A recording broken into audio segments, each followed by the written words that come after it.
Have you ever looked at your pay stub and thought, we make way too much money to feel this unsure about retirement?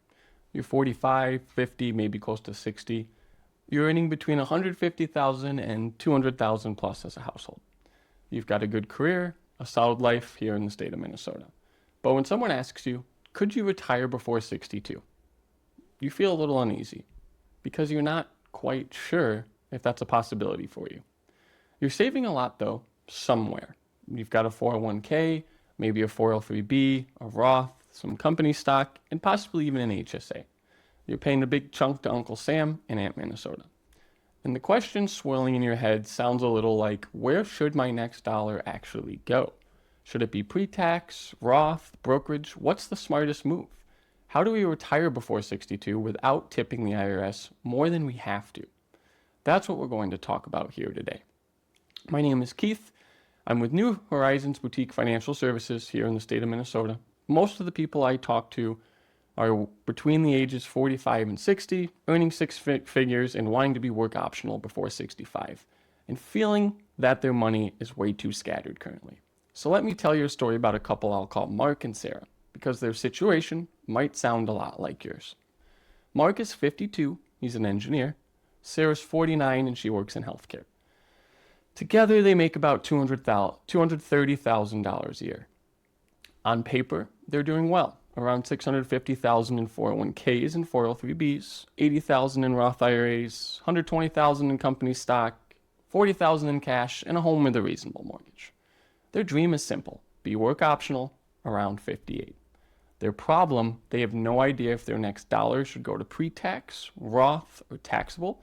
And every April, their tax bill makes them feel like they're just tipping Uncle Sam and Aunt Minnesota more and more, just for the privilege of being tired. When we sat down, Mark said, we make over $200,000. I shouldn't feel this clueless about where my next dollar should go. So I started where I always start, with the goal. So I ask, if you're financially independent tomorrow, what would you actually want to spend each year after taxes? They landed on about $120,000 a year in today's dollars. Now, a quick way to estimate a financial independence zone is to multiply that number by 20 to 30. So if we take that $120,000 and we times it by 25, it's about $3 million. So that gives us a rough target. If we can get you into the $2.7 to $3.2 million range in investable assets before 62, you probably have options. You could do that same math for yourself. Pick a retirement lifestyle, turn it into an annual after-tax number by multiplying it by 20 to 30. And now you've got a ballpark for your retire before 62 range. Once we knew there enough, the next question is, where should our next dollar go and why? So we took the next steps and we built them a next dollar roadmap. Step one being cash. Their essential monthly expenses are around $7,000. 6 months is about $42,000. So since they had about $40,000 in savings, we topped that off and then stopped. Anything above 42 is not going to just sit in checkings.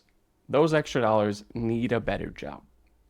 So step two is to free the money, and step two is free money in tax efficient buckets. Mark has a strong 401k match, Sarah has a 403b match, and access to a 457b.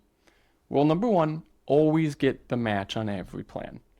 It's free money. They also have a high deductible health plan, so we turned on HSA contributions. For high earners, an HSA can be an incredibly powerful triple tax advantaged bucket, and possibly even taken out in the future tax-free for more than just health expenses. We then shifted some of Mark's 401k from all pre-tax to a mix of pre-tax and Roth. Why?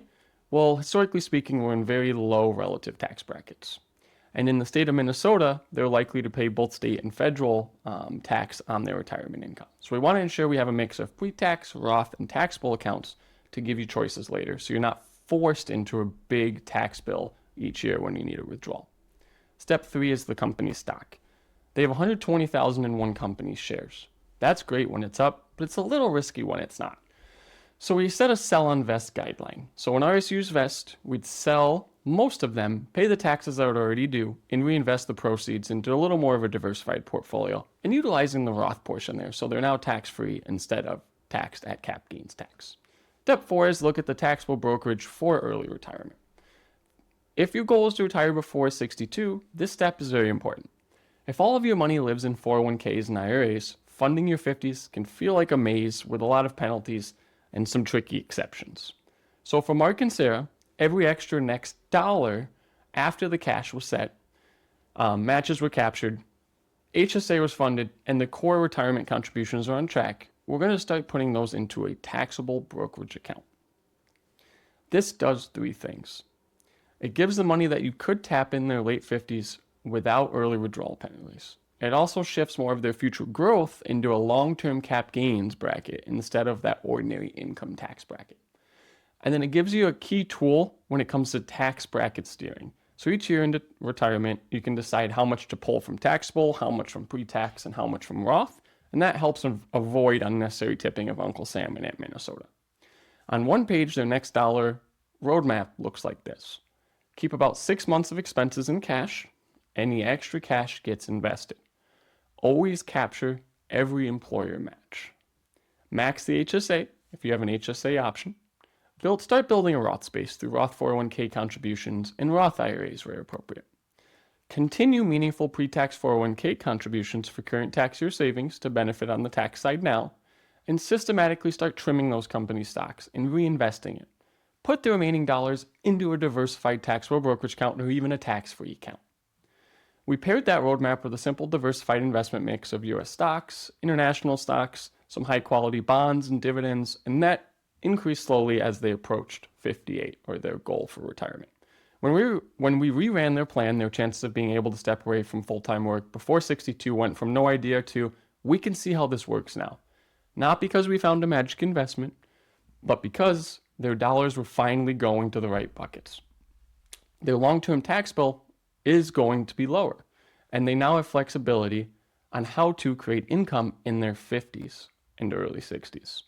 Now turn this on yourself for a moment. If you're between 45 and 60, earning $150,000 or $200,000 plus as a household, and you'd love to retire before 62 or at least be work optional, ask yourself these 3 questions. The first, do you know your enough number, even roughly? The second, do you know how much you already have in each bucket? Cash, pre-tax, Roth, taxable? And third, if you had an extra $1,000 a month, a bonus, a raise, a side gig, do you know exactly where that next dollar should be going and why? If your answer is not really to any of the questions above, that's okay. Most high-income Minnesotans I meet are in the same boat as you. But with your income level, small changes to your order of operations can be the difference between I guess I'll retire at 65 and I hope it's enough, and we chose to slow down at 58, and we're under control of how much we're tipping Uncle Sam in Minnesota, so they're not getting more than their fair share. If Mark and Sarah's story felt familiar, and you want more practical videos on retiring before 62 using Roth, pre-tax, handling company stocks, and figuring out your next dollar plan here in Minnesota, hit like so this reaches more people in your situation, and subscribe so you don't miss the next one. Thanks for spending a few minutes with me. I'm Keith, and I'll see you in the next video.